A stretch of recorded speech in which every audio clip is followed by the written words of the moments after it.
Gondoliers, presented by the Sudbury Savoyards.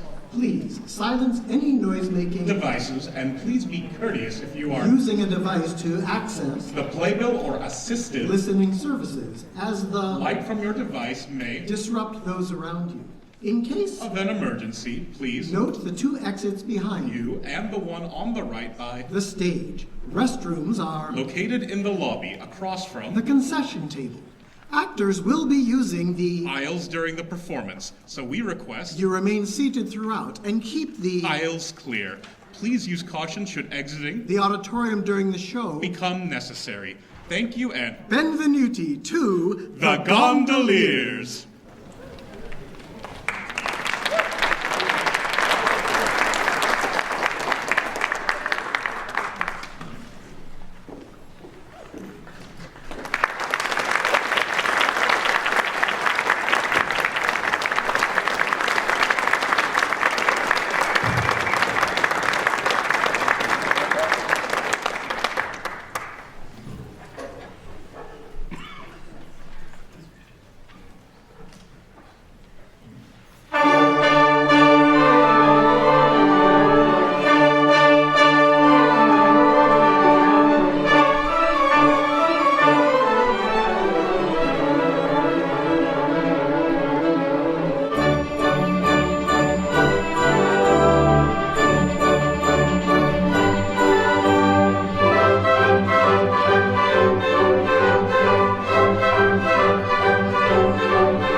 in beauty every maiden Venice sighs. Two so peerless in their beauty that they shame the summer skies. We have hearts but all too plenty, they have hearts but all too few. They, alas, are 24, they, alas, are only two. We, alas, are 24, they, alas, are only two. They, alas, are only two, alas. Now we only live in roses, roses white and roses red. Why we bind you into roses like a morning gloom has fled. Now you know, roses white and roses red. Roses, oh now you know, oh roses white and red.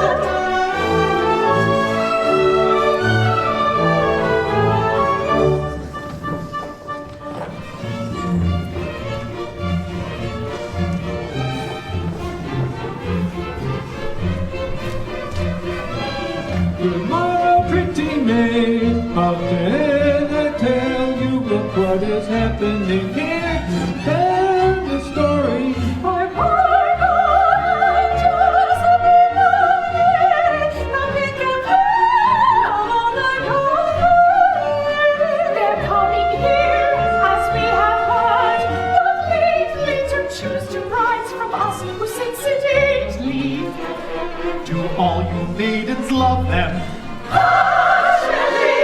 These gondoliers are to be envied greatly. But what of us, who one and all adore you? Have pity on our passion, we implore you. These gentlemen must make their choice before you. In the meantime, we tacitly ignore you. When they have chosen to, that leaves you plenty to lose in me, and ye are 420 to them. Enjoy your dolce variety. With pleasure, nobody contradicente. For the merriest fellows are we.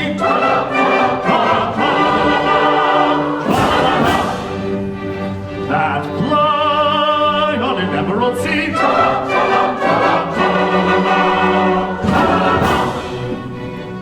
With loving and laughing and quipping and quaffing, we're happy as happy can be. With loving and laughing and quipping and quaffing, we're happy as happy can be.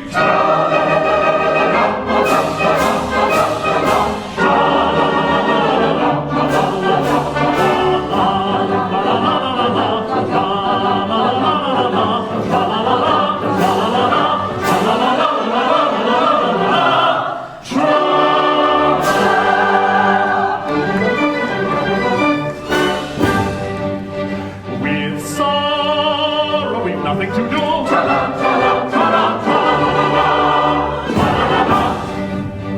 And care is a thing to poo-poo.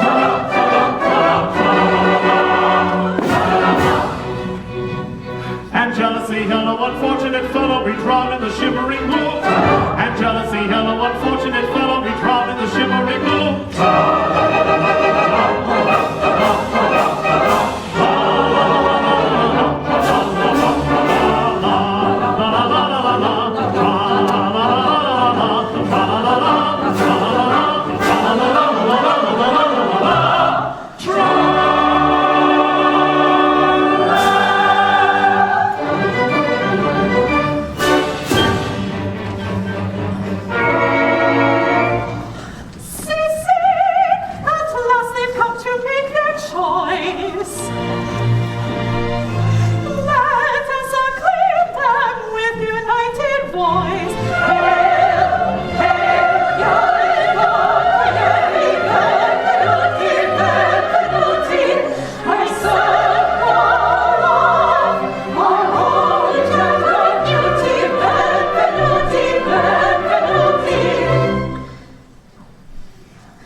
poveri gondolieri.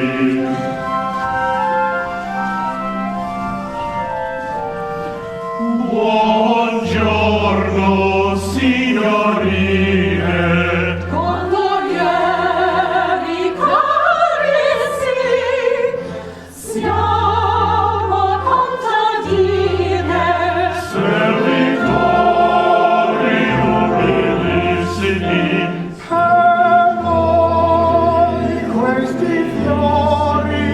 Questi fiori bellissimi.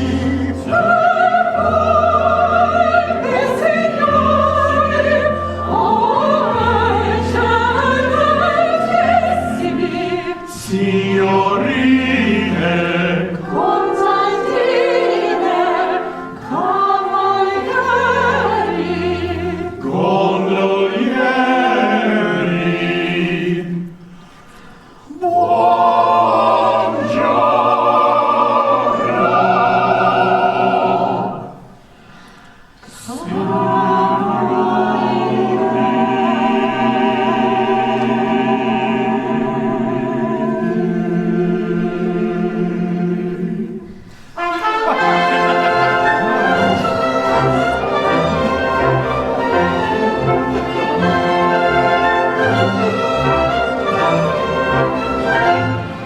We were called gondolieri, but that's a vagary. It's quite honorary, the trade that we ply.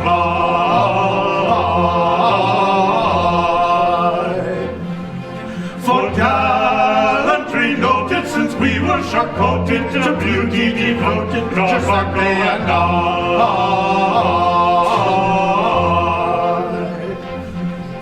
When morning is breaking, our couch is forsaking, to greet their awaking with carols we come. At summer days, nooning when weary the moon, our alloys floating we lazily from. Our alloys floating we lazily from.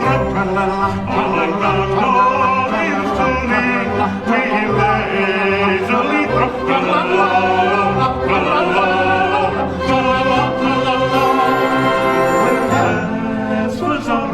To hope ever clinging with songs of us sick, our vigil we keep. When daylight is fading and wrapped in night shading, with soft serenading, we sing them to sleep. With soft serenading,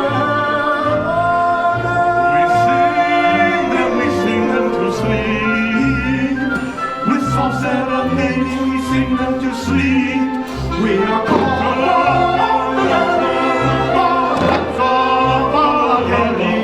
gondolieri, gondolieri, tra-la-la-la-la, tra-la-la-la, gondolieri, gondolieri, tra-la-la-la-la.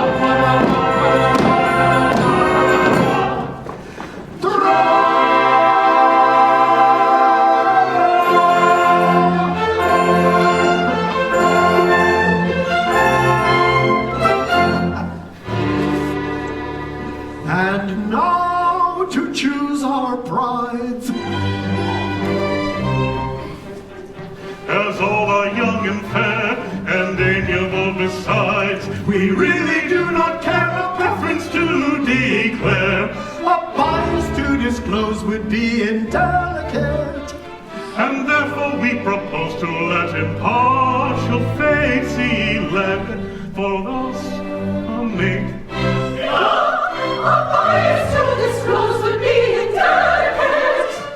But how would they propose to let impartial fate select for them a mate?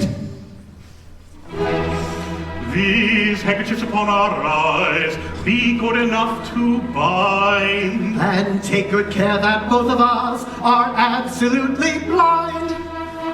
Then turn us round and we, with all convenient dispatch, will undertake to marry any two of you we catch. They undertake to marry any two of us they catch.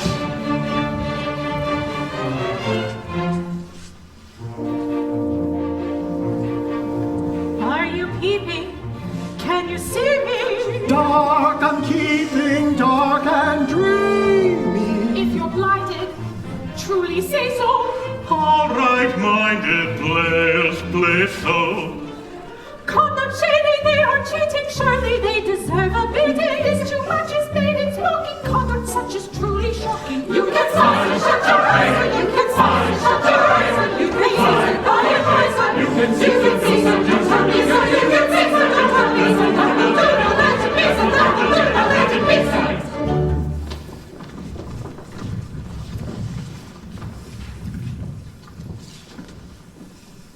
My papa, he keeps 3 horses, black and white and double racer. Turn 3 times and take your courses, catch whichever girl you may, sir. My papa, he keeps 3 horses, black and white and double racer. Turn 3 times and take your horses, catch whichever girl you may, sir. My papa, he keeps 3 horses, black and white and double racer. I'm at liberty to capture. This is Tessa. Rapture, rapture. Rapture, rapture. To me, Janetta, fate has granted just the very girl I wanted. Just the very girl he wanted. If you'd rather change, My goodness, this indeed is simple rudeness. I've no preference whatever. Listen to him. Well, I never.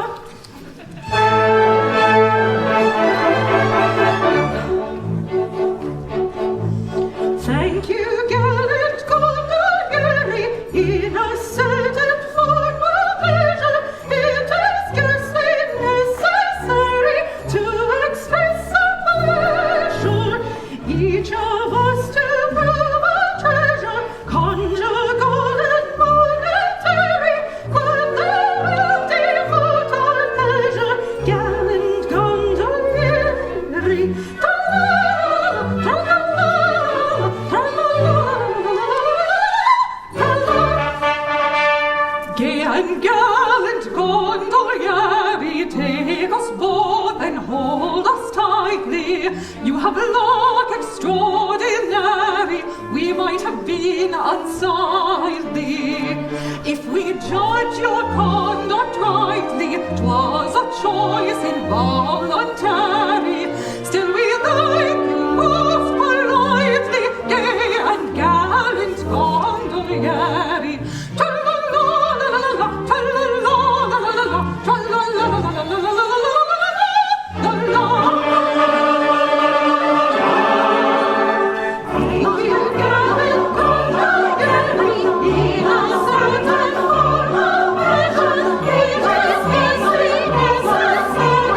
To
from the sunny Spanish shore, the Duke of Plazator, and his Grace's Duchess true, and his Grace's daughter too. And his Grace's private drum to Venetia shores have come, to Venetia shores have come. And he'd never, never, never make it back to Spain. He would never, never, never cross the sea again. He would never, never, never, never, never, never, never, never, never, never, never cross the sea again. I'm that grandee from the Spanish shore, the noble Duke of Plazator. Duchess staunch and true, you may add his Grace's daughter too. Nor his Grace's own particular drum to Venetia shores will come, to Venetia shores will come. If never, never, never make it back to Spain, you will never, never, never go to sea again. You will never, never, never, never, never, never, never, never, never, never, never go to sea again. You will never, never, never, never, never, never, never, never, never, never, never go to sea again. At last, we have arrived at our destination. This is the Ducal Palace, and it is here that the Grand Inquisitor resides. As a Castilian Hidalgo of 95 quarterings, I regret that I am unable to pay my state visit on a horse. As a Castilian Hidalgo of that description, I should have preferred to ride through the streets of Venice. But owing, I presume, to an unusually wet season, the streets are in such a condition that equestrian exercise is impracticable. No matter. Where is our suite? Oh, Your Grace, I am here. Why do you not do yourself the honor to kneel when you address his Grace? Oh, my love, it is so small a matter. Still, you may as well do it. The young man seems to entertain but an imperfect appreciation of the respect due from a menial to a Castilian Hidalgo. Oh, my child, you are hard upon our suite. Papa, I've no patience with the presumption of persons in his plebeian position. If he does not appreciate the position, let him be whipped until he does. Oh, let us hope that the omission was not intended as a slight. I should be much hurt if I thought it was. So would he. Where are the halberdiers who would have had the honor of meeting us here, that our visit to the Grand Inquisitor might be made in becoming state? Your Grace, the halberdiers are mercenary people who stipulated for a trifle on account. Oh, how tiresome. Well, let us hope that the Grand Inquisitor is a blind gentleman. And the band? Who would have had the honor of escorting us? I see no band. Your Grace, the band are sordid persons who are required to be paid in advance. That's so like a band. Insuperable difficulties meet me at every turn. But surely they know his Grace. Oh, exactly, they know his Grace. Well, let's hope that the Grand Inquisitor is a deaf gentleman. A cornet a piston would be something. You do not happen to possess the accomplishment of a tootling like a cornet a piston? Alas, no, Your Grace. But I can imitate a farmyard.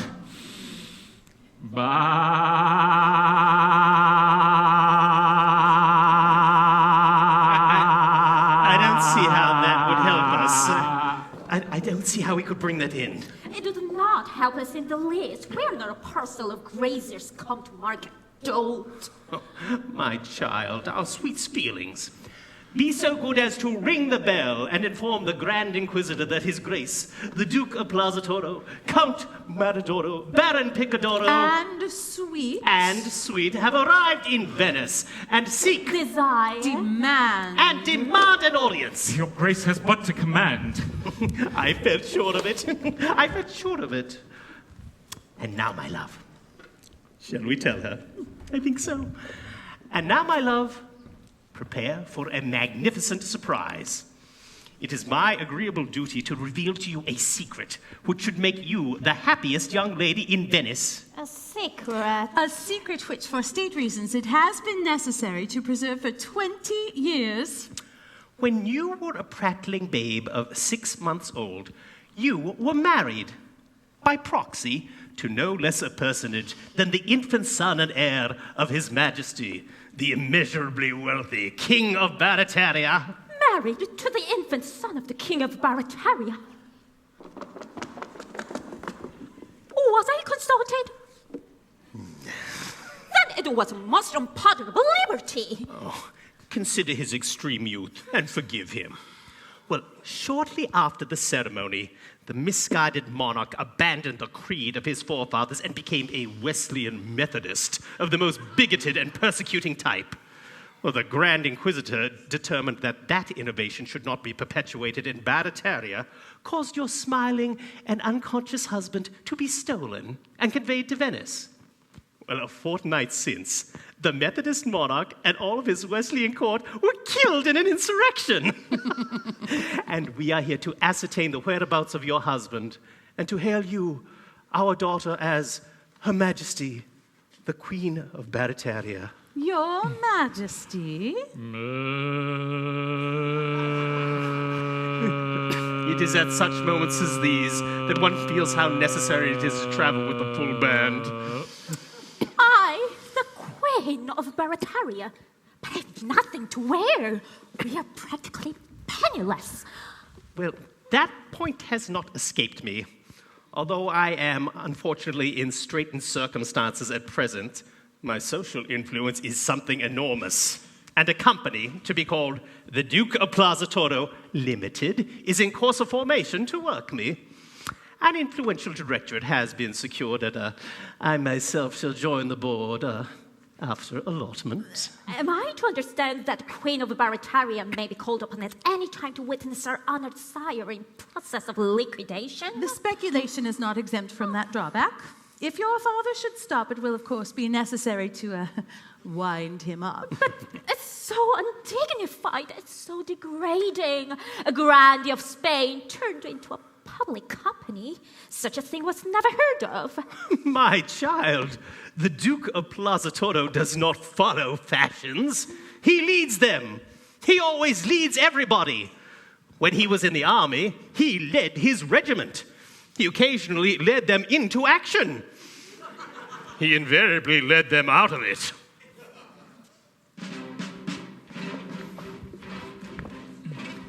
In enterprise of martial kind, when there was any fighting, he led his regiment from behind. He found it less exciting. But when away his regiment ran, his place was at the foro. That celebrated, cultivated, underrated nobleman, the Duke of Plaza Toro. In the first and foremost flight, you always found that night. That celebrated, cultivated, underrated nobleman, the Duke of Plaza Toro. When to evade destruction's hand, to hide they all proceeded. No soldier in that gallant band hid half as well as he did. He lay concealed throughout the war and so preserved his Goro. That unaffected, undetected, well-connected warrior, the Duke of Plaza Toro. In every doubt he did, you always took the lead. That unaffected, undetected, well-connected warrior, the Duke of Plaza Toro. When told that they would all be shot unless they left the service, that hero hesitated not, so marvelous his nerve is. He sent his resignation in the first of all his coro. That very knowing, overflowing, easygoing paladin, the Duke of Plaza Toro. To men of lesser pay, he always showed the way.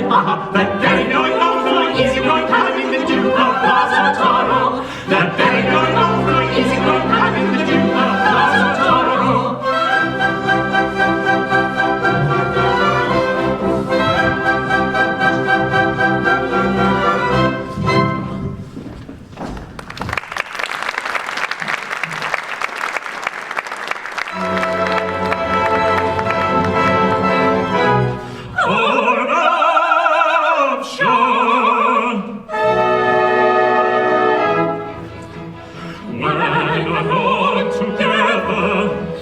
Two loving hearts and stars that bear me join in temporary tether, the fate of passion rudely tear them.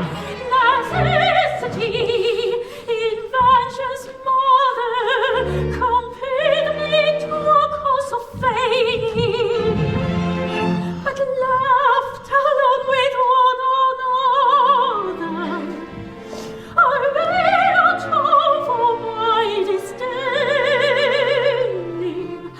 Ah, well beloved, my lady friend, is but a gown that serves to dress my gentleness. Ah, well beloved, thy cold disdain, it gives no pain. 'Tis mercy played in masquerade. Ah, well beloved. Ah, well beloved,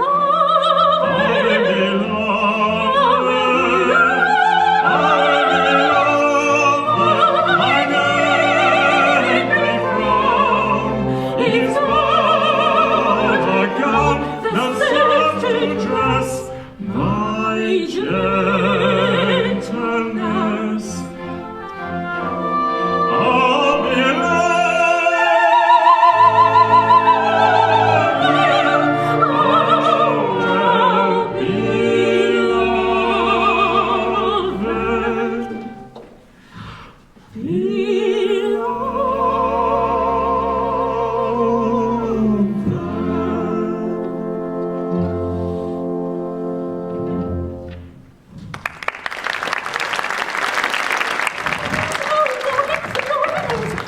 what have you said?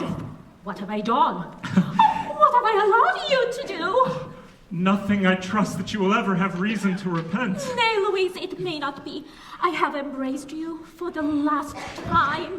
Casilda! I have just learned, to my surprise and indignation, that I was wedding babyhood to the infant son of the King of Barataria. Son of the King of Barataria? The child who was stolen in infancy by the Inquisition? The same, but of course you know his story. Know his story? Why, I have often told you that my mother was the nurse to whose charge he was entrusted. True, I had forgotten. Well, he has been discovered, and my father has brought me here to claim his hand. But you will not recognize this marriage. It took place when you were too young to understand its import. Nay, Louise, respect my principles and cease to taunt me with vain entreaties. Henceforth, my life is on others. But stay! The present and the future, they are another's, but the past, that at least is ours, and none can take it from us. As we may revel in naught else, let us revel in that. I don't think I grasp your meaning. Yet it is logical enough. You say you ceased to love me. I say I may not love you. Ah, but you do not say you did not love me. I loved you with a frenzy that words are powerless to express, and that but 10 brief minutes since. Exactly, my own, that is, until 10 minutes since. My own, oh, my lately loved, my recently adored. Tell me that till, say, a quarter of an hour ago, I was all in all to thee. I see your idea is ingenious, but don't do that. Well, there can be no harm in reveling in the past. No, whatever, but an embrace cannot be taken to act retrospectively. Oh, perhaps not. We may recollect an embrace. I recollect many, but we must not repeat them. Then let us recollect a few. Oh.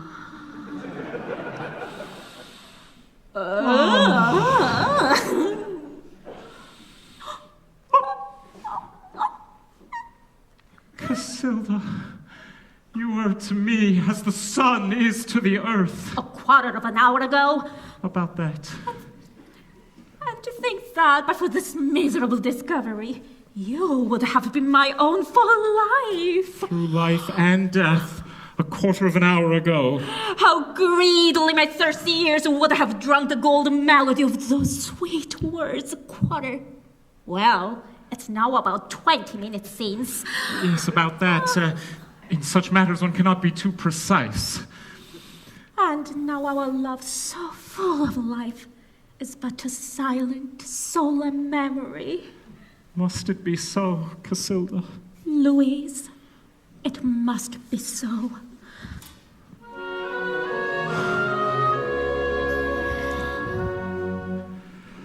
There was a time forever gone. Oh, woe is me. It was no crime to love but thee alone. Oh, woe is me. One heart, one life, one soul, one aim, one goal. Each in each other's thrall, each all in all. Ah, woe is me. Ah, woe is me. Oh, Betty, Betty, let the grave close o'er the days that were, that never will be more. Oh, bury, bury love that one day, and let the whirlwind mourn its requiem.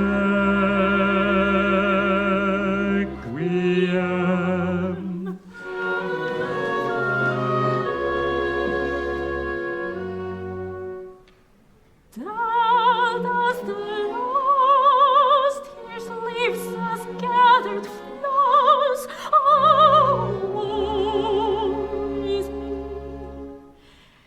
Down as the garnet shapes that love of ours, oh, woe is me. Born not to fade and die, with ruthless hand. Death as far away as yesterday. Oh, woe is me.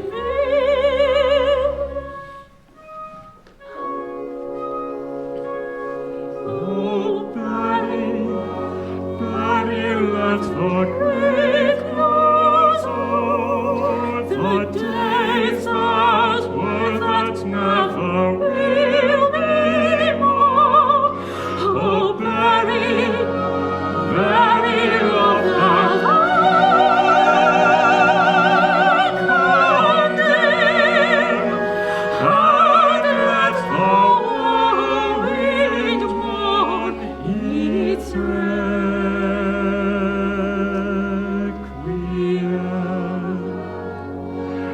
Its requiem.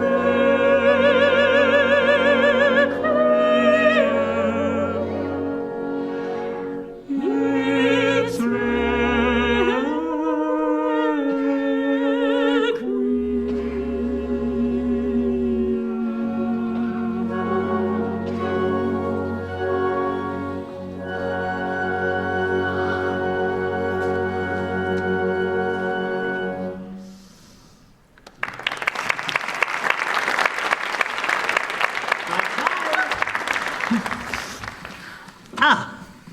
My child, allow me to present to you Don Alhambra del Bolero, the Grand Inquisitor of Spain. It was his distinction who so thoughtfully abstracted your infant husband and brought him to Venice. So, this is the little lady who's so unexpectedly called upon to assume the functions of royalty. And a very nice little lady, too. A jimp, isn't she? Oh, distinctly jimp. Allow me. Naughty temper. You must make some allowance. Her Majesty's head is a little turned by her access of dignity. I could have wished Her Majesty's access of dignity had turned it in this direction. Unfortunately, if I am not mistaken, there appears to be some little doubt as to His Majesty's whereabouts. Doubt as to his whereabouts? Then we may yet be saved. A doubt? Oh dear, no doubt at all. He is here in Venice, plying the modest but picturesque calling of a gondolier. I can give you his address. I see him every day. In the entire annals of our history, there is absolutely no circumstance so entirely free of all manner of doubt of any kind whatever. Listen, and I will tell you all about it.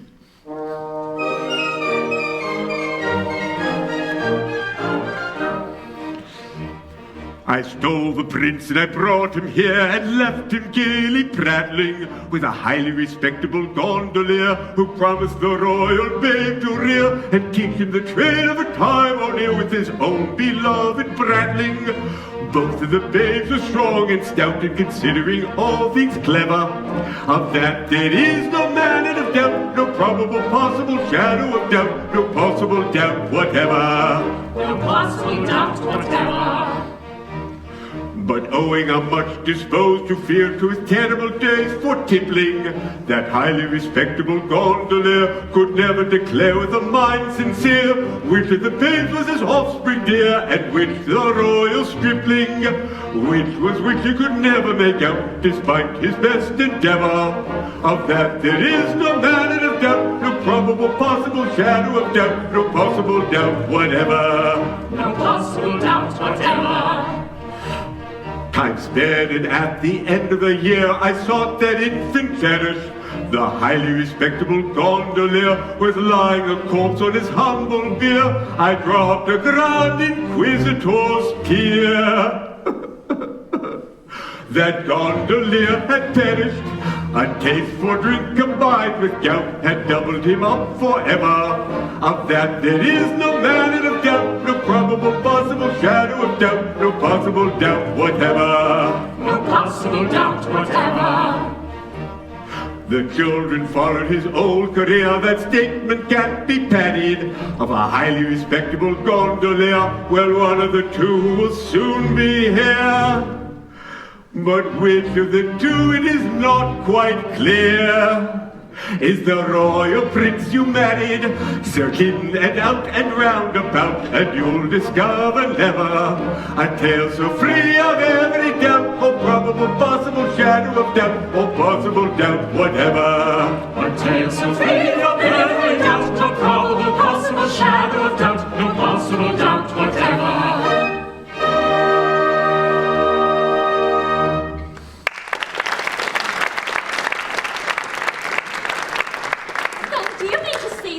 Married to one of two gondoliers, but it's impossible to say which. Without any doubt of any kind whatever. But be reassured. The nurse to whom your husband was entrusted is the mother of that musical young man who is such a past master of that delicately modulated instrument. She can no doubt establish the king's identity beyond all question. Heavens, how did he know that? My young friend, a Grand Inquisitor, is always up to date. His mother is at present the wife of a highly respectable and old-established brigand who carries on an extensive practice in the mountains around Cordova. Accompanied by two of my emissaries, he will set off at once for his mother's address. She will return with them, and if she finds any difficulty making up her mind, the persuasive influence of the torture chamber will jog her memory.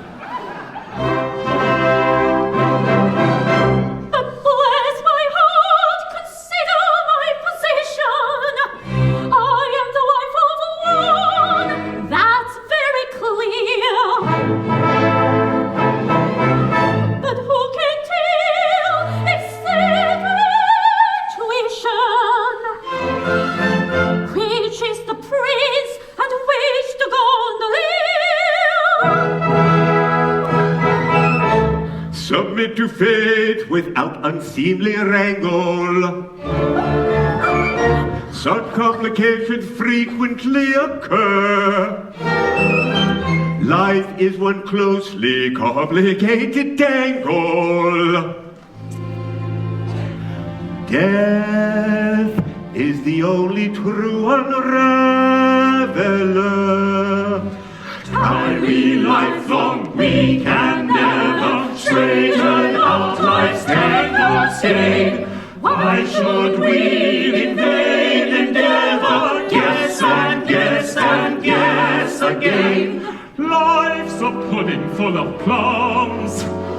Care's a canker that benumbs. Life's a pudding full of plums. Care's a canker that benumbs. Wherefore waste of elocution on impossible solution. Life's a pleasant institution. Let us take it as it comes. Let us take it as it comes. Set aside the dull enigma. We shall guess it all too soon. Failure brings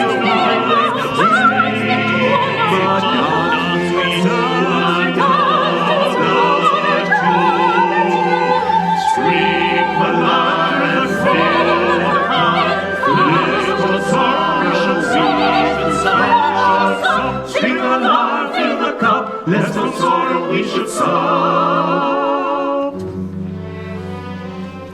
Hop and skip to fancy's fiddle, hands across and down the middle. Life's perhaps the only riddle that we shrink from giving up. Life's perhaps the only riddle that we shrink from giving up. Let's take it as it comes. Take it as it comes. String the line, fill the cup, lest of sorrow we should sob.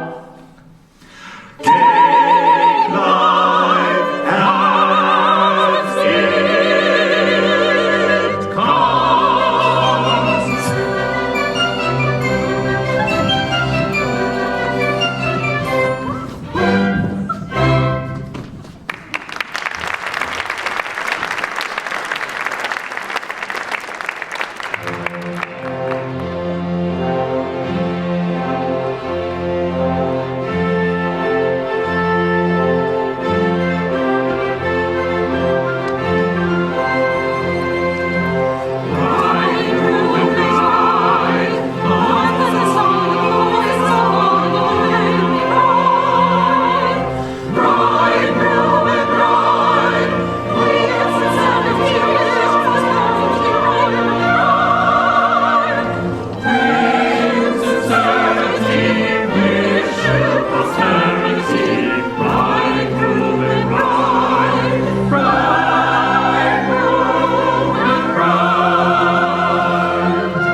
When a merry maiden marries, sorrow goes and pleasure tarries.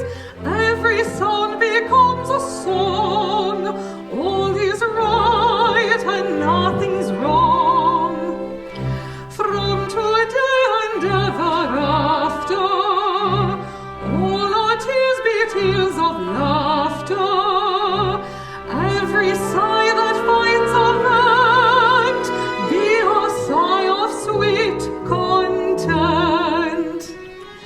When you marry, marry maiden, then the air with love is laden.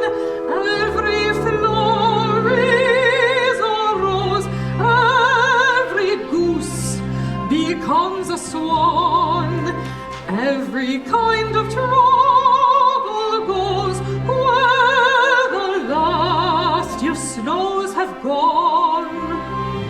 Sunlight takes the place of shade when you marry, marry, maid. Summer comes and pleasure tarries. Every sound becomes a song. All is right and nothing's wrong.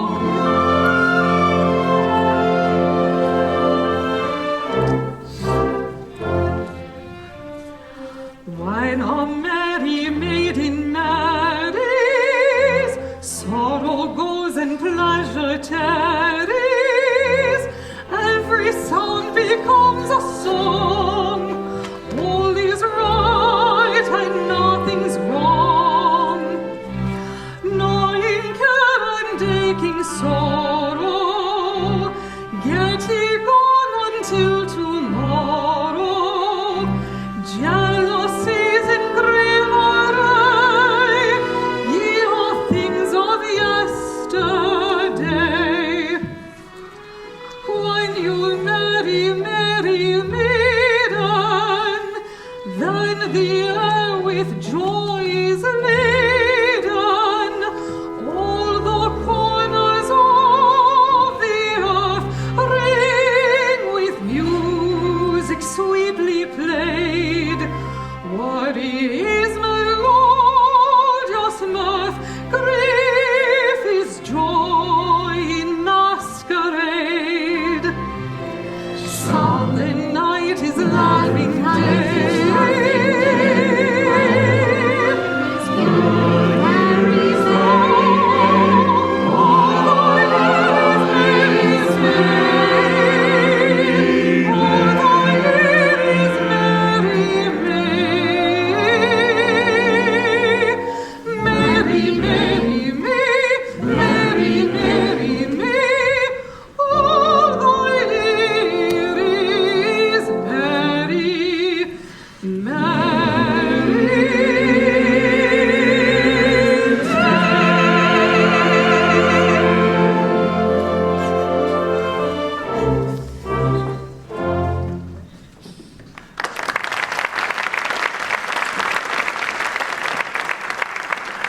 And now our lives are ready to begin in earnest.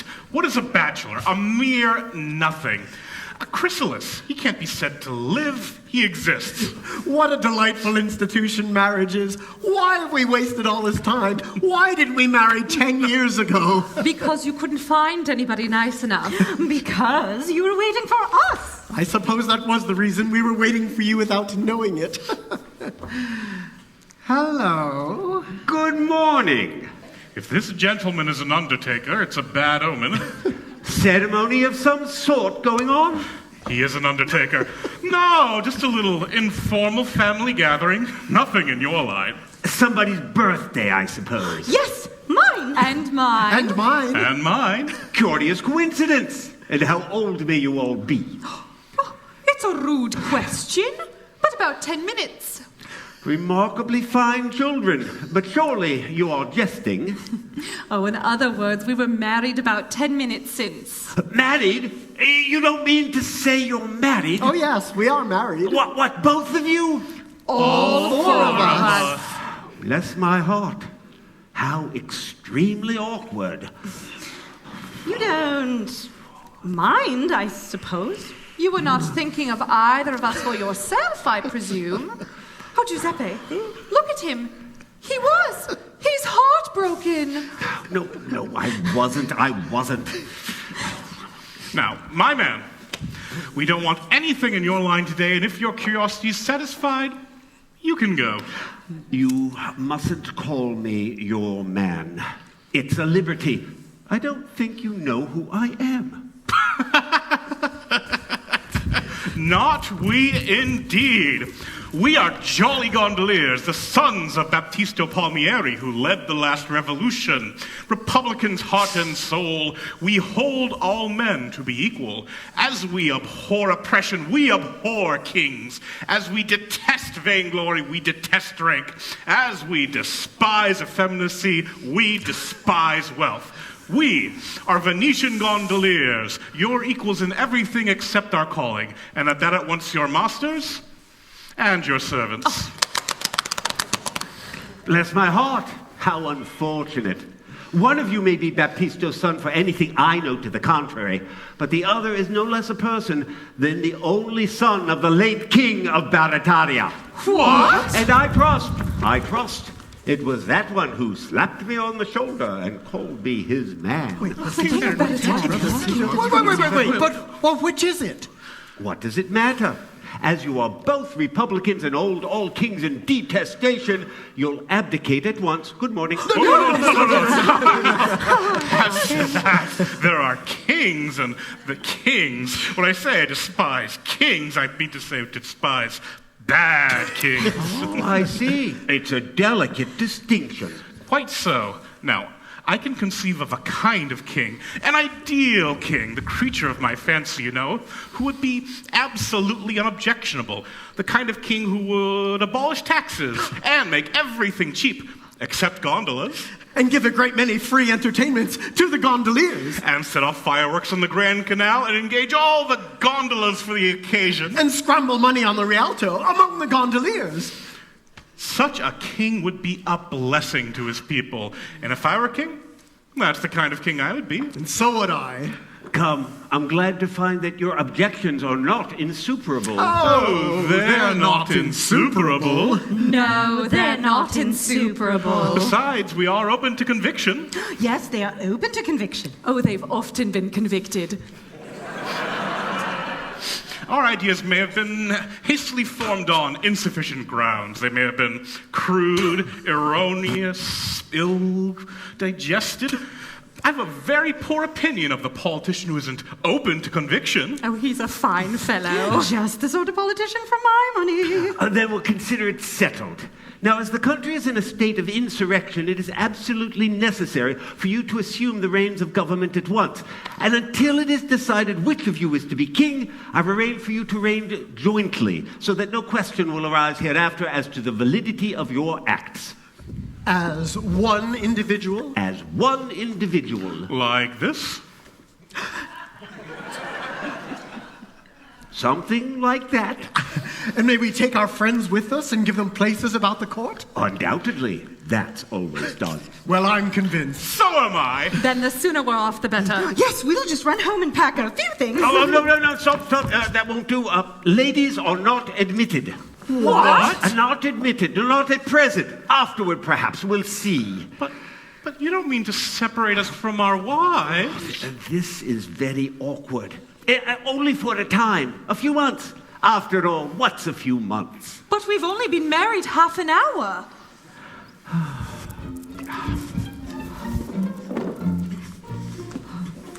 Kind sir, you cannot have the heart our lives to part from those to whom an hour ago we were united. Before your flowing hopes you step, I'll look at them and pause before you deal this blow all uninvited. You men can never understand that heart and hand cannot be separated when we go. You say you've only woman's eyes to idolize, and only woman's hearts, poor men, to set you burning. You men can never understand that woman's heart is one with woman's hand.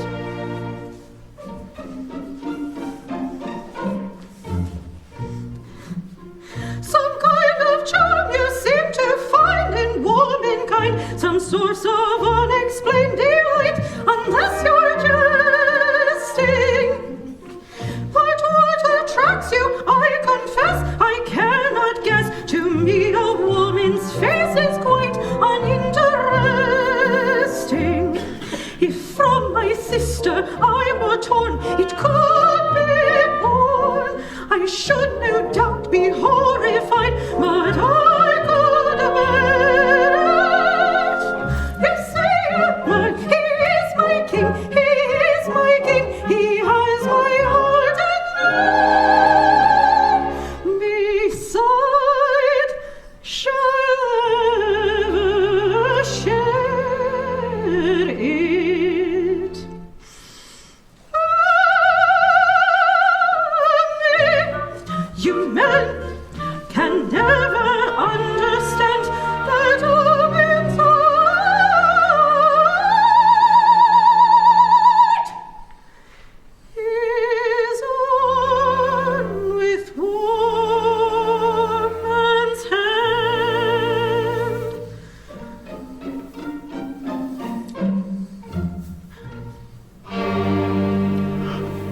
not give way to this uncalled for grief.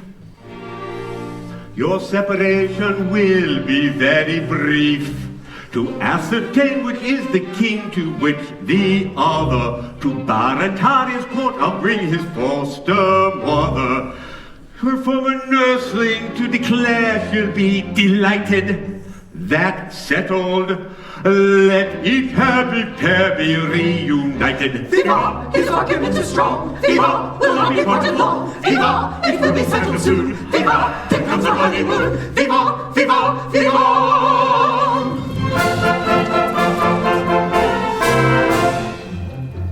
Then one of us will be a queen and sit on a golden throne, with a crown instead of a hat on her head and diamonds of her own, with a beautiful robe of gold and green. I've always understood. I wonder whether she'd wear a feather. I rather think she should. Oh, 'tis a glorious thing, I mean to be a regular royal queen. No huff and huff affair, I mean no huff and huff affair, but a right down regular royal queen. She'll drive about in a carriage and pair with a king on her left-hand side, and a milk-white horse as a matter of course whenever she wants to ride, with beautiful silver shoes to wear upon her dainty feet, and endless stocks of beautiful frocks, and as much as she wants to eat. Oh, 'tis a glorious thing, I mean to be a regular royal queen. No huff and huff affair, I mean no huff and huff affair, but a right down regular royal queen. Whenever she condescends to walk, be sure she'll shine at that, with a haughty stare and her nose in the air like a well-born aristocrat.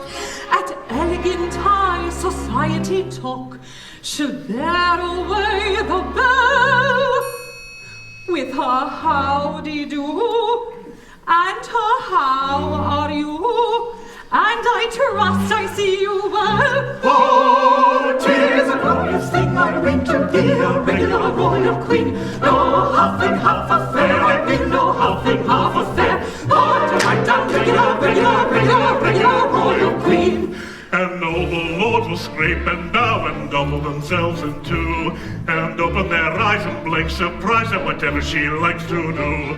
And everybody will roundly vow she's fair as flowers in May, and say, how clever, at whatsoever she condescends to say. Oh, 'tis a glorious thing, I mean to be a regular royal queen.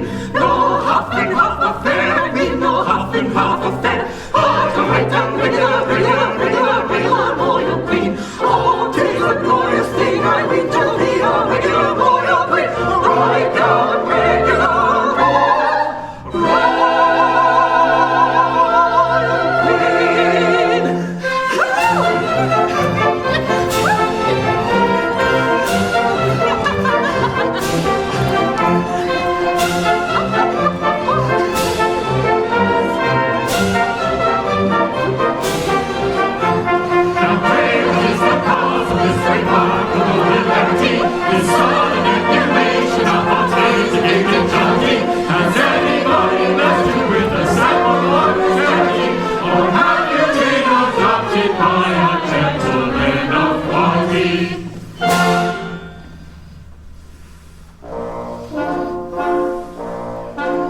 Replying we Sing as one individual, as I find I'm a king to my kingdom. I bid you all, I'm a where you are, jack to pavilions and palaces, but you'll find I respect your republican. fallacies, you'll Find I respect your republican. fallacies. as they know we object to pavilions and palaces. How can they respect our Republican fallacies.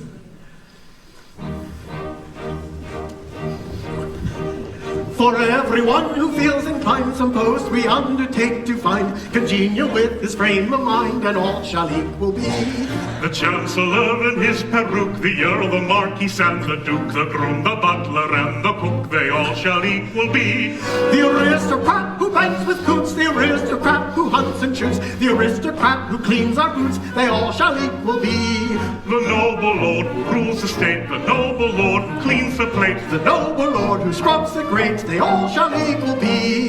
the Lord High Bishop Orthodox, the Lord High Coachman on the box, The Lord High Vagabond in the stocks, they all shall equal be. for everyone who feels inclined, some post they undertake to find congenial with his frame of mind, congenial with his frame of mind, and all shall equal be. Sing high, sing low, wherever they go. Sing high, sing low, wherever they go.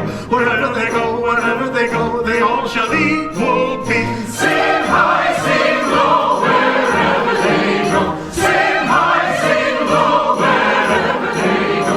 Wherever they go, wherever they go, they all shall equal be. The Orthodox, the separatist, the grand, the monk, the grand, the cook, the aristocrat who banks with goods, the aristocrat who cleans the boots, the noble lord who rules the sea, the noble lord who strikes the gate, the Lord High Bishop of the stocks, the vagabond in the stocks. For everyone who feels inclined, suppose we undertake to find congenial with his frame of mind, congenial with his frame of mind, and all shall equal be. And whichever you may be, to you we sing unto Lord and on me.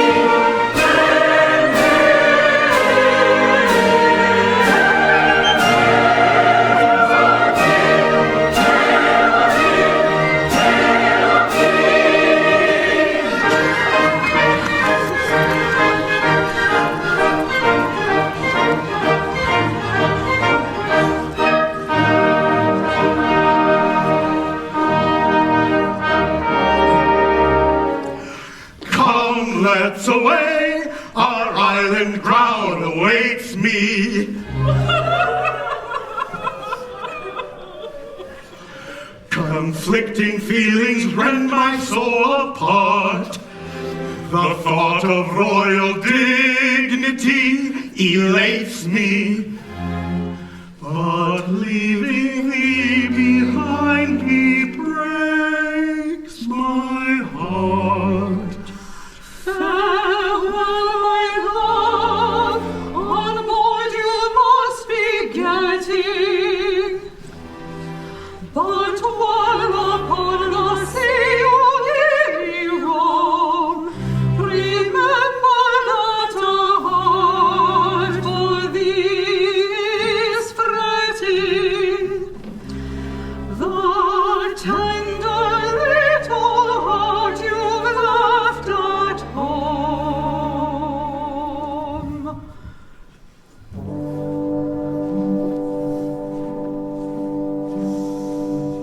Never good dear, my wishes here while you're away.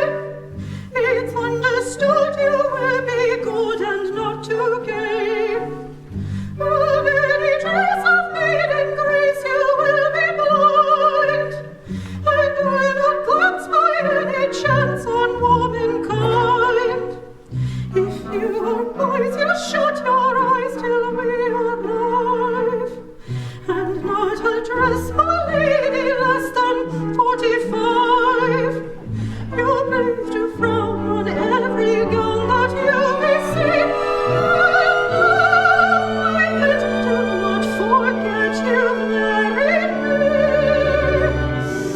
And I, darling, oh, I bet whatever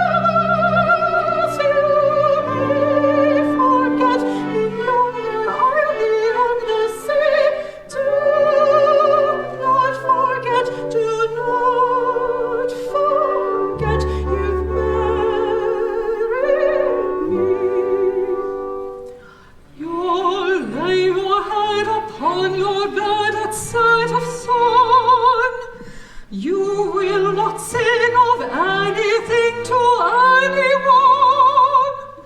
You'll sit and mope all day, I hope, and shed a tear upon the life your little wife is passing here. And if so be you think of me, please tell the moon. I'll see it all in rays that fall on the lagoon.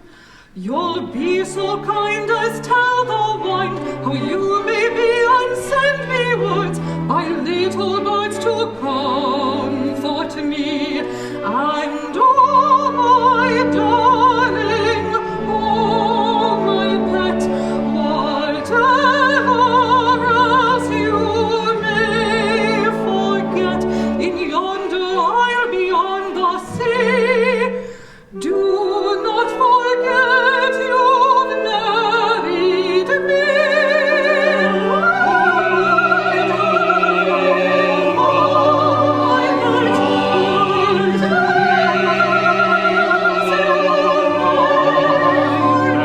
In yonder isle beyond the sea, do not forget, do not forget, you've married me.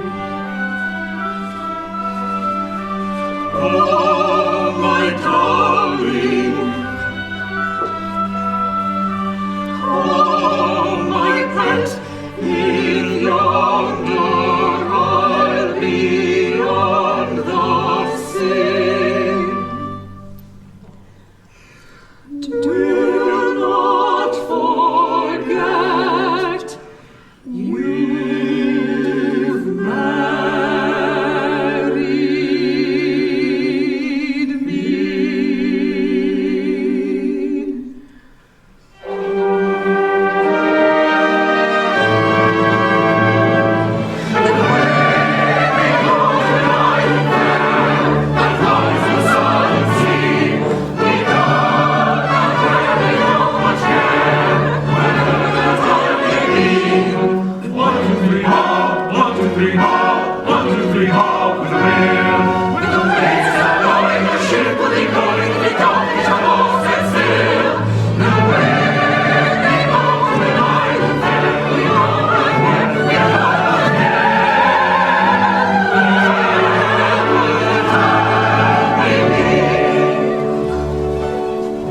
Away we go to a balmy isle, where the roses blow all the winter round.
absolute equality of happiness, the very gift of our rotary youth. They seek a monarchy that's severed with Republican equality, Republican equality.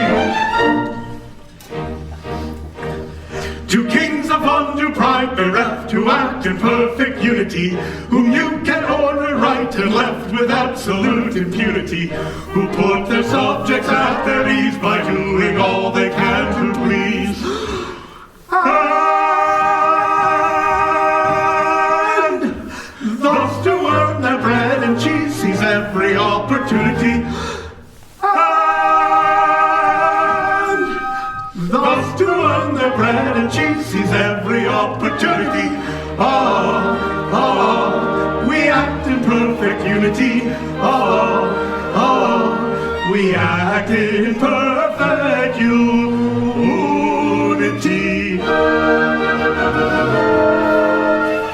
Of happiness, the very gift of our rotary youth. They seek a monarchy that's severed with Republican equality, Republican equality, tempered with equality.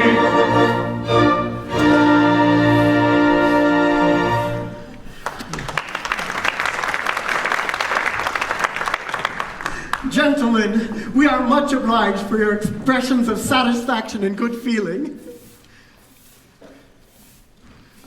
I said we are much obliged for your expressions of satisfaction and good feeling.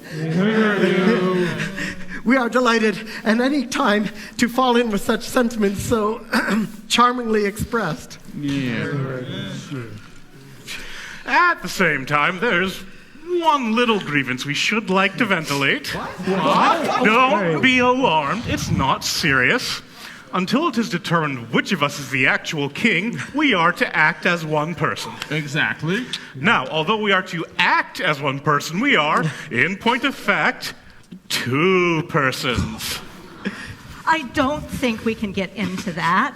It is a legal fiction, and legal fictions are solemn things. Situated as we are, we cannot recognize two independent responsibilities. No, but you can recognize two independent appetites. It's all very well to say that we act as one person, but when you give us one ration between us, that's a legal fiction taken a little too far. It's rather a nice point. Oh, I don't like to express an opinion offhand. Suppose we reserve it for argument before the entire court? Yes, but what are we to do in the meantime? We want our tea. I think we can enter an interim order for double rations upon their majesties entering into the usual agreement of indemnification in case of an adverse decision.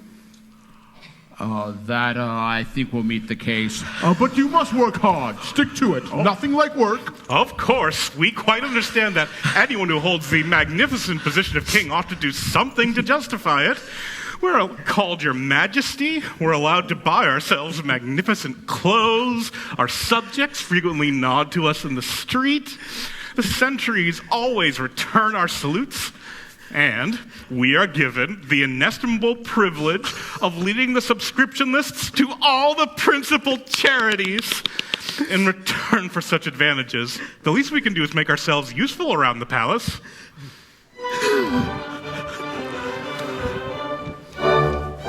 Rising early in the morning, we proceed to light the fire. Then our majesty adorning in its work-a-day attire, we embark without delay on the duties of the day. First we polish off some batches of political dispatches and foreign politicians circumvent. Then if business isn't heavy, we may hold a royal levy and ratify some acts of parliament. Then we generally review the household troops with the usual shallow hops and shallow hoops. Then we greet with ceremonial and state, An interesting Eastern potentate. After that we generally go and dress our private valet. It's a rather nervous duty, he's a touchy little man. Writes some letters literary for our private secretary. He is shaky in his spelling, so we help him if we can. Then in view of cravings inner, we go down and order dinner. Then we polish the regalia and the coronation plate.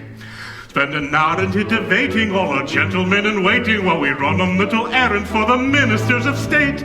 Oh, philosophers may sing of the problems of a king, but the duties are delightful and the privilege is great. But the privilege and the pleasure that we treasure beyond measure is to run a little errand for the ministers of state. Oh, philosophers may sing of the troubles of the king, yet the duties are delightful and the privilege is great. But the privilege and pleasure that we treasure beyond measure is to run a little errands for the ministers of state.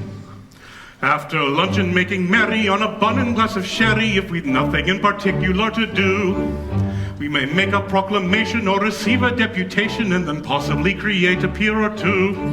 Then we help a fellow creature on his path with the garter or the thistle or the buff. Then we dress and toddle off in semi-state to a festival, a function, or a fete. After that we stand a sentry at the palace private entry, marching hither, marching thither, up and down and to and fro, while the warrior on duty goes in search of beer and beauty, and it generally happens that he hasn't far to go. He relieves us if he's able, just in time to lay the table. Then we dine and serve the coffee, and at 12:30 or 1. With a pleasure that's emphatic, we retire to our attic with the gratifying feeling that our duty has been done. Oh, philosophers may sing of the problems of a king, but of pleasures there are many, and of worries there are none. And the culminating pleasure that we treasure beyond measure is the gratifying feeling that our duty has been done. Oh, philosophers may sing of the troubles of the king, but of pleasures there are many, and of worries there are none. And the culminating pleasure that we treasure beyond measure is the gratifying feeling that our duty has been done.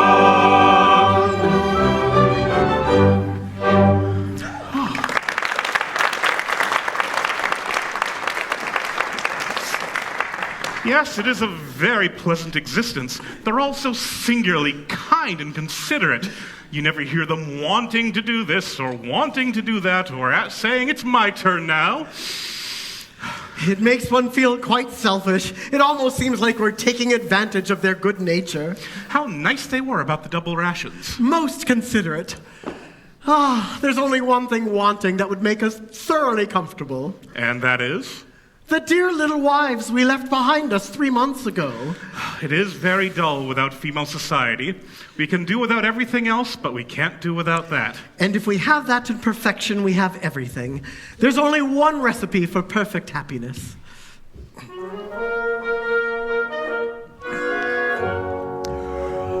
Take a pair of sparkling eyes, hidden ever and anon in a merciful eclipse.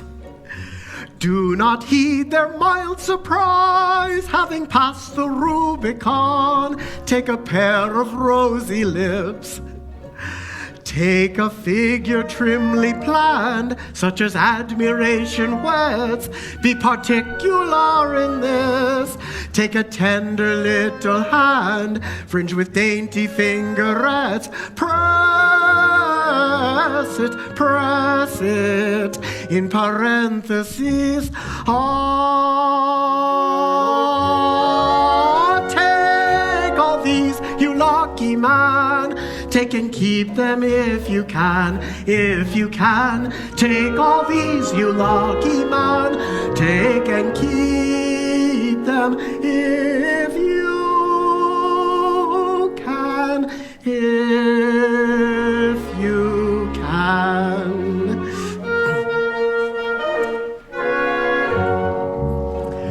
Take a pretty little cot, quite a miniature affair, hung about with trellised vine. Furnish it upon the spot with the treasures rich and rare I've endeavored to define.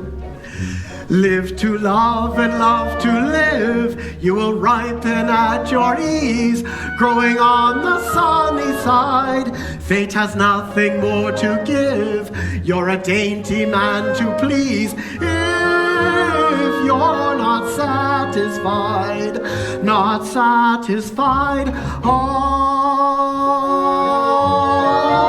take my counsel, happy man. Act upon it if you can.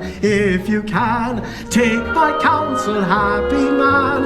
Act upon it if you can.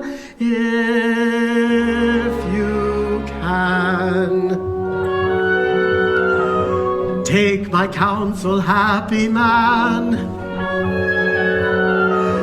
Act upon it if you can. Act upon it if you can. Happy man, if you can.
As at home we've been remaining, we've not seen you both for ages. Tell me, are you fond of reading? How's the fun and what's the wages? Does your new employment please you? How does royalizing strike you? Is it difficult or easy? Do you think your subjects like you? I am anxious to elicit. Is it plain and easy steering? Take it all together, is it better fun than gondoliering? We shall both go on requesting till you tell us, never doubt it. Everything is interesting. Tell us all about it. We shall both go on requesting till you tell us, never doubt it. Everything is interesting. Tell us all about it. Is the populace exacting? Do they keep you at a distance? All unaided are you acting? Or do they provide assistance? When it's busy, have you got to get up early in the morning? If you do what you ought not to do, they give the usual warning. With a horse do they equip you? Lots of trumpeting and drumming. Do the royal tradesmen tip you? Ain't the livery becoming? Does your human being inner feed on everything that noisy? Do they give you wine for dinner? Peaches, sugar, plums, and ices. We shall both go on requesting till you tell us, never doubt it. Everything is interesting. Tell us all about it. We shall both go on requesting till you tell us, never doubt it. Everything is interesting. Tell us all about it. We shall both go on requesting till you tell us, never doubt it. Everything is interesting. Tell us all about it. Everything is interesting. Tell us all about it. There is all. There is all. There is tell us all.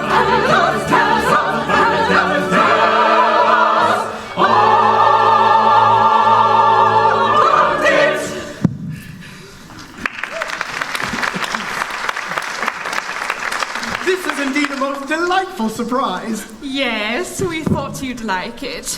You see, it was like this. After you left, we felt very dull and mopey, and the days crawled by, and you never wrote. So at last I said to Janetta, I can't stand this any longer. Those two poor monarchs haven't got anyone to mend their stockings, or sew on their buttons, or patch their clothes. At least I hope they haven't. Let us all pack up a change and go and see how they're getting on. And she said done, and they all said done, and we asked old Jacopo to lend us his boat, and he said done, and we've crossed the sea, and thank goodness that's done, and here we are, and I've done. And now, which of you is king, and which of us is queen? Well, that we shan't know until Nurse turns up, but never mind that. The real question is, how are we going to celebrate the commencement of our honeymoon? Gentlemen, would you allow us to serve you with a magnificent banquet? It's about time. Thank you. And ladies, what do you say to a dance? Oh, a banquet and a dance. It's too much happiness.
Good evening. Fancy ball? Not at all, just a little informal dance. Sorry you're late. But I saw a groom dancing and a footman. Oh, yes, that's the Lord High Footman. And bless my heart, a common little drummer boy. No, that's the Lord High Drummer Boy. But surely the servants' hall is the place for these gentry. Oh, no. We have appropriated the servants' hall. It's the royal quarters and available only by tickets available at the Lord Chamberlain's office. We really must have some place that we can call our own. I'm afraid I'm not quite equal to the intellectual pressure of the conversation. The monarchy's been remodeled on Republican principles. What? Every department ranks equally, and everybody's at the head of his department. I see. I'm afraid you're annoyed. No, it's not that. It's not quite what I expected. I'm very sorry. So am I.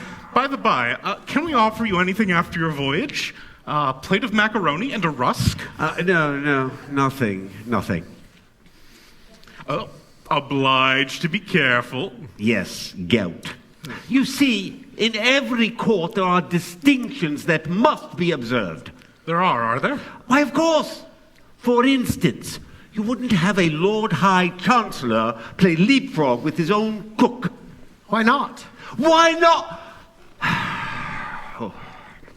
Because a Lord High Chancellor is a person of great dignity who should never, under any circumstance, place himself in the position of being told to tuck in his tuppenny except by a nobleman of his own rank. A Lord High Archbishop, for instance, could tell a Lord High Chancellor to tuck in his tuppenny, but certainly not a cook, gentlemen, certainly not a cook. What about a Lord High Cook? My good friend, that rank is not recognized at the Lord Chamberlain's office. No, it won't do. I'll give you an instance in which the experiment was tried.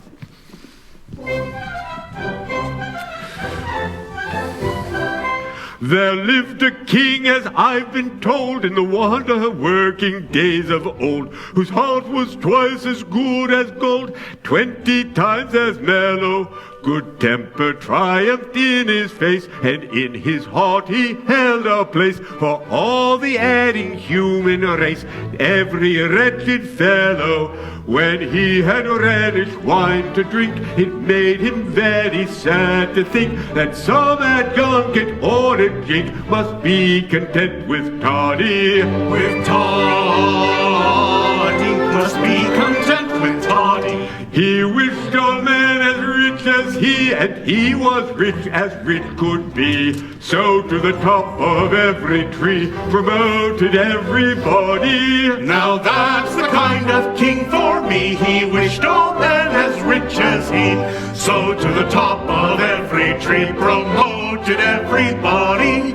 Lord Chancellors were cheap as sprats, and bishops in their shovel hats were plentiful as Dabby Gat. In point of fact, too many ambassadors cropped up like hay, prime ministers and such as they grew like asparagus in May, and dukes were 3 a penny. On every side field marshals gleamed, small beer and Lord Lieutenants deep, with admirals the ocean keep all round his wide dominions. With admirals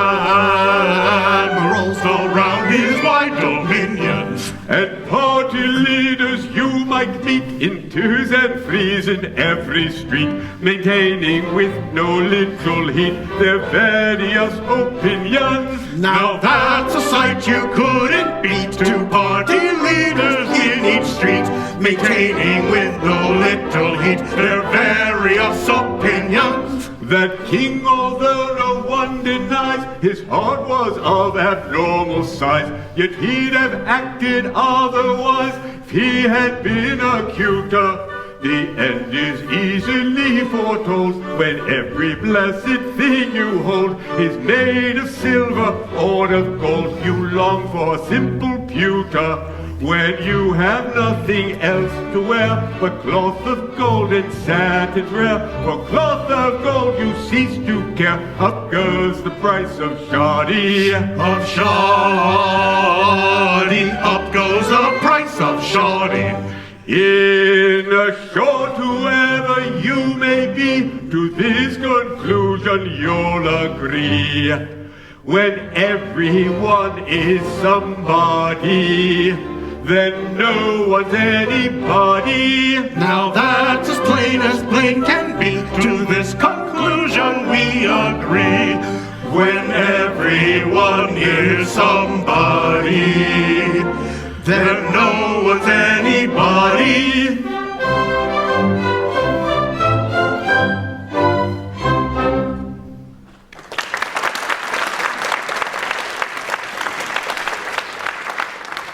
And now I have some important news to communicate. His Grace the Duke of Plaza Toro, Her Grace the Duchess, and their beautiful daughter Casilda. I say, their beautiful daughter Casilda. We heard you. Have arrived in Barataria and will be here at any moment.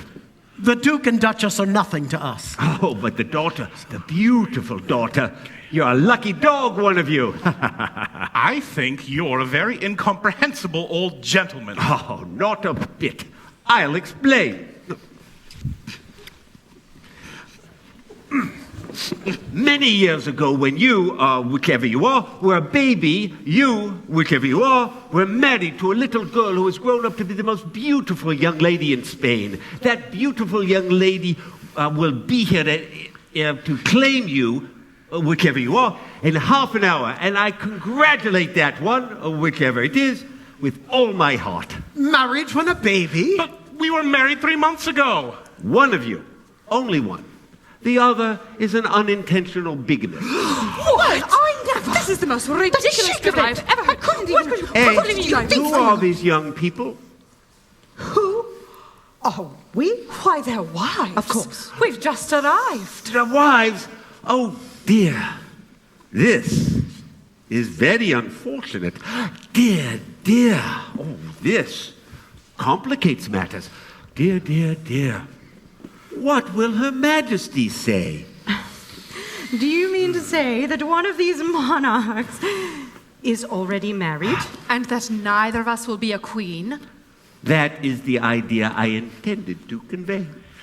Tessa, my dear. Get away. Perhaps it's you. My poor little woman. Who even knows whose husband you are? And pray, why didn't you tell us all about it before they left Venice? Because if I had, no earthly temptation would have induced these gentlemen to leave two such extremely fascinating and utterly irresistible little ladies. Well, there's something in that. I may mention that you will not be kept long in suspense, as the old lady who nursed the royal child is at present in the torture chamber, waiting for me to interview her. Poor old girl. Hadn't you better go and put her out of her suspense? Oh, there's no hurry. She's all right. She has all the illustrated papers. But I'll go and interrogate her. And in the meantime, may I suggest the absolute propriety of your regarding yourselves as single young ladies. Good evening. Well, here's a pleasant state of things. Delightful. One of us is married to two young ladies and nobody knows which. The other is married to one young lady whom nobody can identify. And one of us is married to one of you, and the other is married to nobody. But which of us is married to which of you, and what's to become of the other? I don't really understand what's going on. It's quite simple.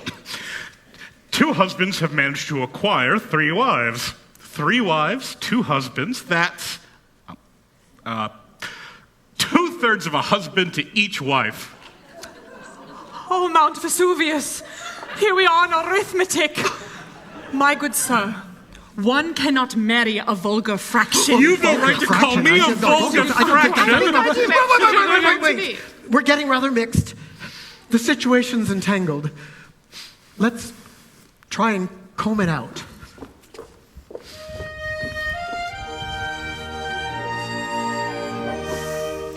In a contemplative fashion and a tranquil frame of mind, free from every kind of passion, some solution let us find. Let us grasp the situation, solve the complicated plot. Quiet, calm deliberation disentangles every knot. I am Lord Don Giuseppe wedded. That's all, of course, a slice of luck.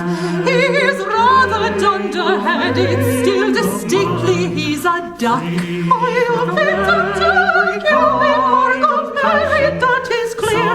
He's particularly stupid, still distinctly he's a dear. To Janetta I was mated, I can prove it in a trice. Though her charms are overrated, still I own she's rather nice. I to Tessa willy-nilly all at once a victim fell.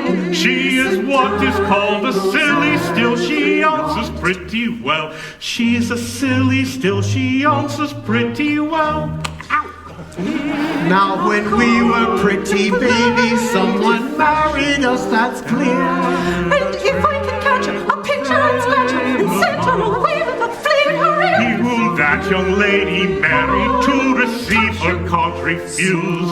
If I overtake her, I warrant I'll make her to shaken her aristocratical shape. If she married your Giuseppe, you and he will have to part. If I have to do it, I warrant I'll rule it. I'll teach her to marry the man of my heart. If she married Messer Marco, you're a spinster. No matter what I can get her to reduce it, her mother will know her again. If I have to do it, I won't do it. If I have to do it, I won't do it. If I have to do it, I won't do it.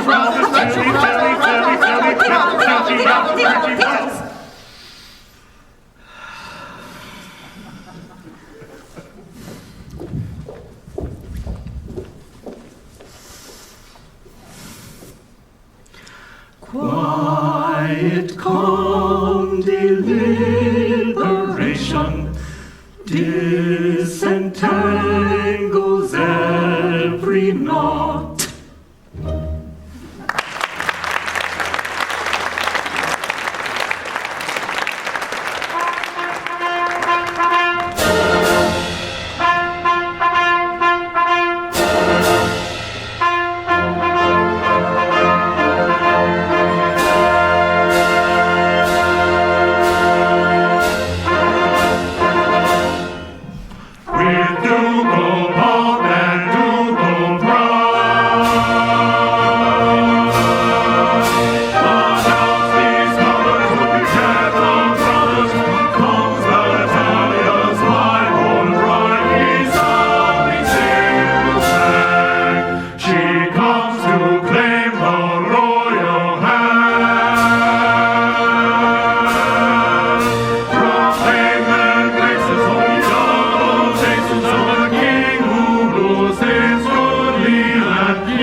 Polite attention touches heart of Duke and heart of Duchess, who resign their pet with profound regret. She of beauty was a model when a tiny toddle, and at 21 she's excelled by none. At 21 she's excelled by none. At 21 she's excelled by none. She comes to claim the royal hand. Proclaim the graces of ye double faces for the king who rules this holy land. He praises glasses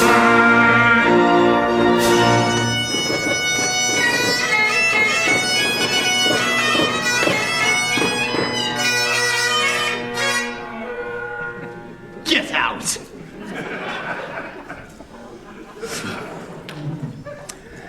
Be good enough to inform His Highness that His Grace, the Duke of Plaza Toro Unlimited, has arrived and begs, Desires, demands an audience. About face?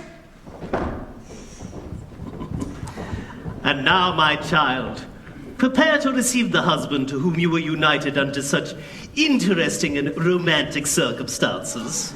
But which is it? There are two of them. It is true that at present His Majesty is a double gentleman, but as soon as the circumstances of his marriage have been ascertained, he will ipso facto boil down to a single gentleman, thus presenting a unique example of an individual who becomes a single man and a married man by the same operation. I have known instances in which the characteristics of both conditions existed concurrently in the same individual. He couldn't have been a Plaza Toro. Oh, couldn't he, though? Well, whatever happens, I shall of course be a dutiful wife, but I can never love my husband. Oh, I don't know. It's extraordinary what unprepossessing people one can love if one gives one's mind to it. I loved your father. Oh, my love, that remark was a little hard, I think. rather cruel, perhaps. Somewhat uncalled for, I venture to believe. It was very difficult, my dear. But I said to myself, that man is a duke and I will love him. Several of my relations bet me I couldn't, but I did. Desperately.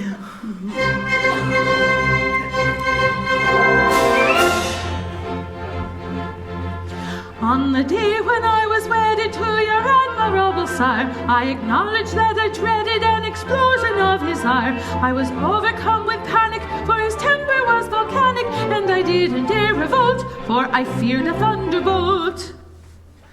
I was always very wary, for his fury was ecstatic, his refined vocabulary most unpleasantly emphatic. To the thunder of this Tartar I knocked under like a martyr.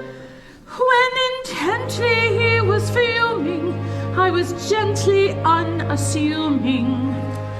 When reviling me completely, I was smiling very sweetly. I was smiling very sweetly, very sweetly, giving him the very best and getting back the very worst. That is how I tried to tame your great progenitor at first. Giving him the very best and getting back the very worst. That is how I tried to tame your great progenitor at first.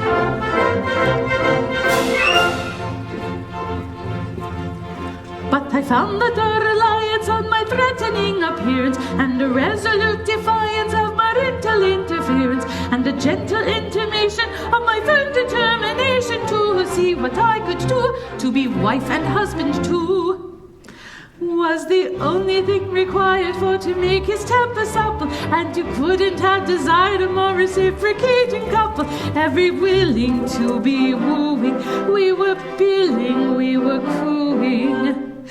When I merely from him parted, we were nearly broken-hearted. When in sequel reunited, we were equally delighted. We were equally delighted, delighted. So with double-shotted guns and colors nailed to the mast, I tamed your insignificant progenitor at last. So with double-shotted guns and colors nailed to the mast, I tamed your insignificant progenitor at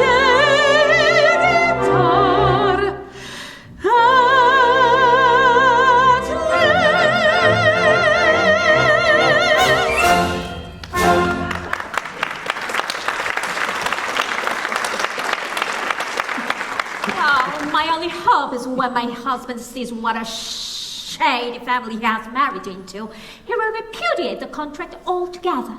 Shady? A nobleman shady who is blazing in the luster of unaccustomed pocket money?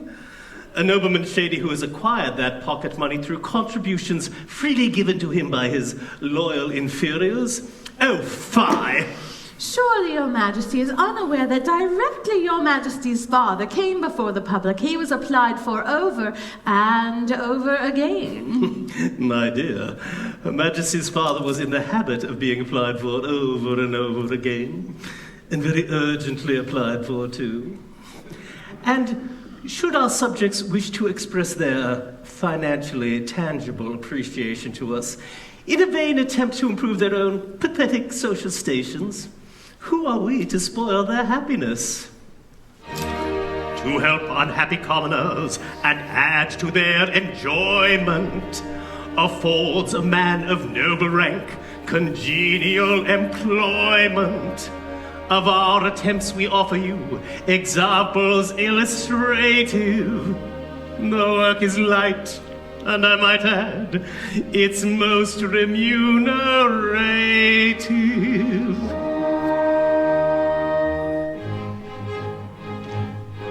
Small titles and orders for mayors and recorders I get, and they're highly delighted. They're highly delighted.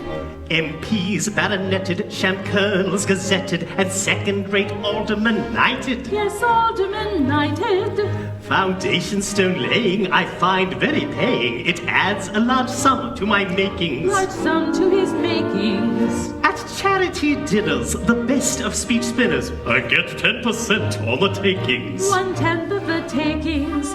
I present any lady whose conduct is shady or smacking of doubtful propriety. Doubtful propriety. When virtue would quash her, I take and whitewash her and launch her in first-rate society. First-rate society. I recommend acres of clumsy dressmakers, their feet and their finishing touches. Their finishing touches. A sum in addition they pay for permission to say that they make for the Duchess. They make for the Duchess. Those pressing prevailers, the ready-made tailors, quote me as their great double barrel. Their great double barrel. I allow them to do so, though Robinson Crusoe would jib at their wearing apparel. Such wearing apparel. I sit by selection upon the direction of several companies' bubble. All companies bubble. As soon as they're floated, I'm freely banknoted. I'm pretty well paid for my trouble. He's paid for his trouble. At middle-class parties I play at écarté, and I'm by no means a beginner. She's not a beginner. To one of my station, the remuneration, 5 guineas a night and my dinner. And wine with her dinner. I write letters blatant on medicine's patent, and use any others you mustn't. Believe me, you mustn't. And vow my complexion derives its perfection from somebody's soap, which it doesn't. It certainly doesn't. We're ready as witness to anyone's fitness to fill any place or preferment. A place or preferment. We're often in waiting at junket or fating, and sometimes attend an interment. We enjoy an interment. In short, if you swindle the fun of a swindle, Lord simpletons into your clutches, yes, into your clutches. Or hoodwink a debtor. You cannot do better than trot out a duke or a duchess. A duke or a duchess.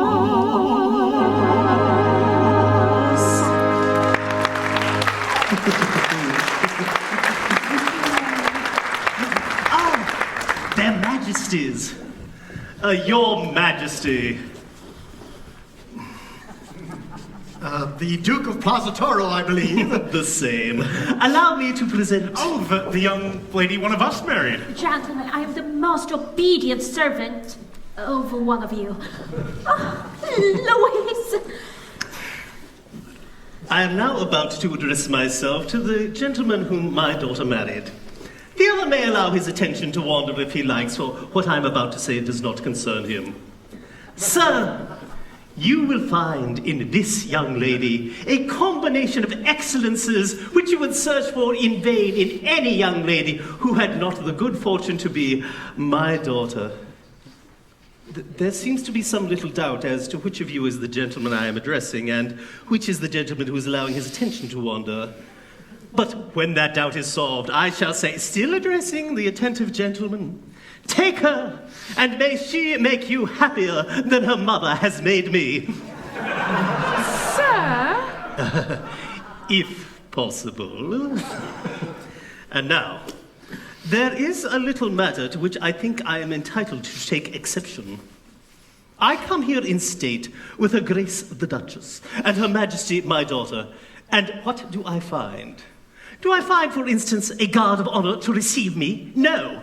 No. The town illuminated? No. No. Refreshments provided? No. No. A royal salute fired? No. No. Triumphal arches erected? No. No. The bell set ringing? No. Yes. One. The visitors. And I rang it myself. It is not enough. It is not enough. Upon my honor, I am very sorry, but we were raised in a gondola, and my ideas of politeness are confined to taking off my cap to my customers when they tip me. That is very well in its own way, but it is not enough. Well, I'll take off anything else within reason. But a royal salute to my daughter, it costs so little. Papa, I don't want a salute. My dear sir, as soon as we figure out which one of us is entitled to take that liberty, she shall have as many salutes as she likes. What are you saying? And as for guards of honor and triumphal arches, you don't know our people. They wouldn't stand it. They are very offhand with us. Very offhand indeed. But you mustn't allow that. You must keep them in proper discipline. You must impress the court with your importance. You want deportment, carriage. We have a carriage. Oh, we do well. Manner, dignity. There must be a good deal of this sort of thing. Ooh.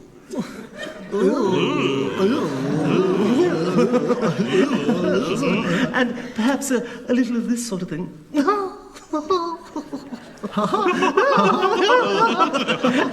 And perhaps just a soupçon of this sort of thing. What are you doing? Don't do that. Oh, it's very useful and most effective. Now, attend to me. You are a king. I am a subject.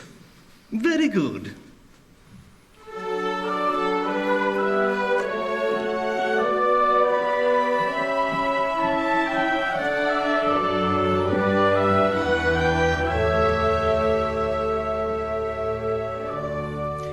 I am a courtier, grave and serious, who is about to kiss your hand. Try to combine a pose imperious with a demeanor nobly bland. Let us combine a pose imperious with a demeanor nobly bland. That's if anything too unbending, too aggressively stiff and grand. Now to the other extreme you're tending. Don't be so deucedly condescending. Now to the other extreme you're tending. Don't be so dreadfully condescending. Oh, hard to please some noblemen seem, at first, if anything, too unbending. Off they go to the other extreme, too confoundedly condescending.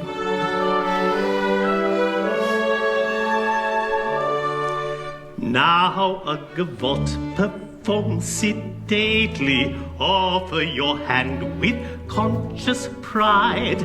Take an attitude not too stately, still sufficiently dignified. Now for an attitude not too stately, still sufficiently dignified. Oncely, twicely, oncely, twicely, bow impressively ere you glide. Capital both, you caught it nicely. That is the style of the thing precisely. Capital both, you call it nicely. That is the style of it precisely. Oh, sweet to earn a nobleman's praise. Capital both, we've caught it nicely. Supposing he's right in what he says, this is the style of thing precisely. Capital both, call it nicely. That is the style of it precisely. That is the style of thing, the style.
Well, the old birds have gone away and left the young chickens together. That's called tact.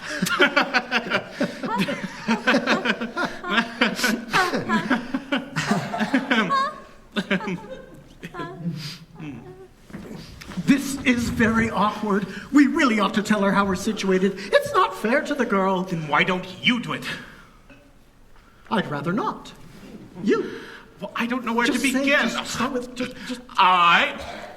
We, several of us. Gentlemen, I am bound to listen to you, but not knowing, but it is right to tell you that not knowing I was married in infancy, I am over head and ears in love with somebody else.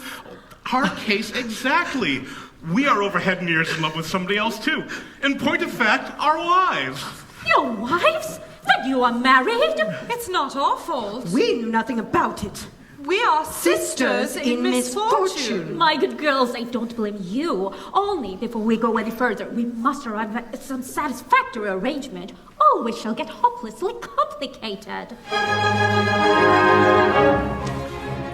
Here is a case unprecedented. Here are king and queen of star. Ever since marriage was first invented, never was known a case so hard. I may be said to have been bisected by a profound catastrophe. Through a calamity unexpected, I am divisible into three. I may be said to have been bisected. I am divisible into three. Through a calamity, I am divisible into three. A moralist soul, how can you call marriage a state of unity when excellent husbands are bisected, wives are divisible into three? Oh, moralist soul, how can you call marriage a state of unity? Oh, unity. Moralist soul, how can you call marriage a state of unity? Moralist soul, how can you call marriage a state of unity?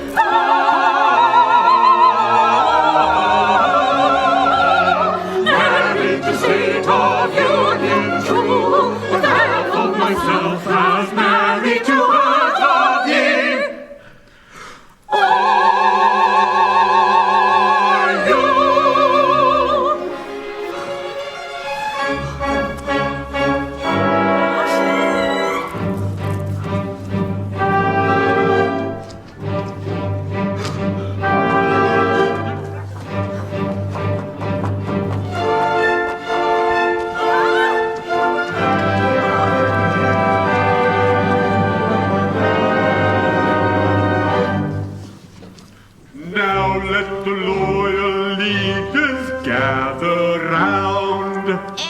The prince's foster mother has been found. She will declare to silver clarion sound the rightful king. Let him forthwith be crowned. She will declare to silver clarion sound the rightful king. Let him forthwith be crowned.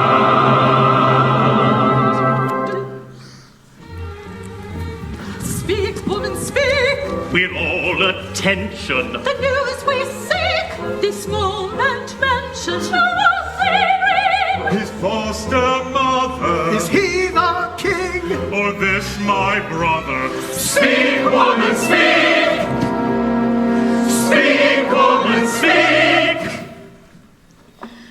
The royal prince was by the king entrusted to my fond care. Ere I grew old and crusted, when traitors came to steal his son, reputed my own small boy, I deftly substituted.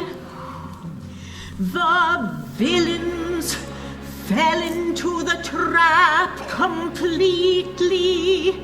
I hid the prince away, still sleeping sweetly.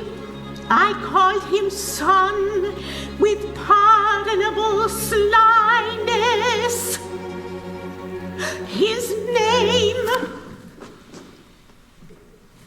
Louis. Behold his royal highness.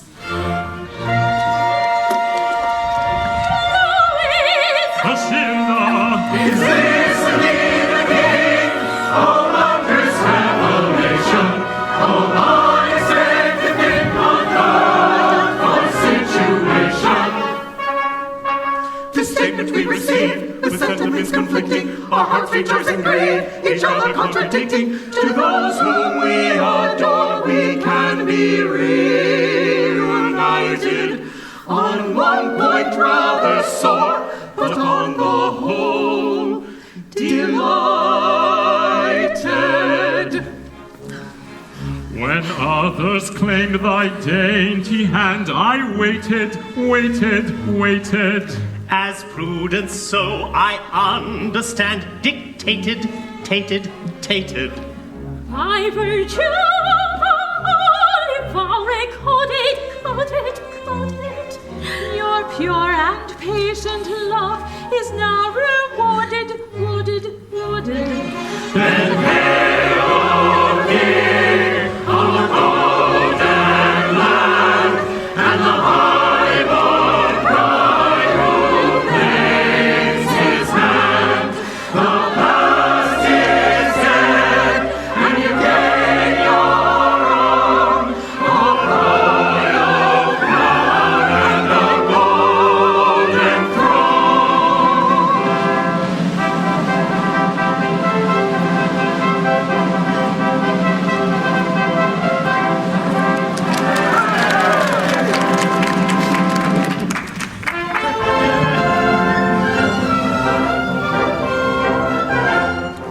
Once more, Gondolieri, Monsieur Savoyards, free from this one daily contented are we.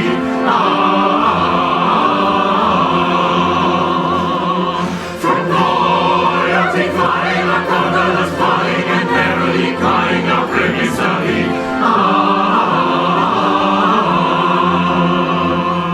So goodbye, good church of Fandango, Bolero, and dance and thereafter and leisure. Old Harry's a few months of me, a Montano, we leave you with feelings of pleasure. Once more, another year, Monsieur Fall and weary, free from this one daily content.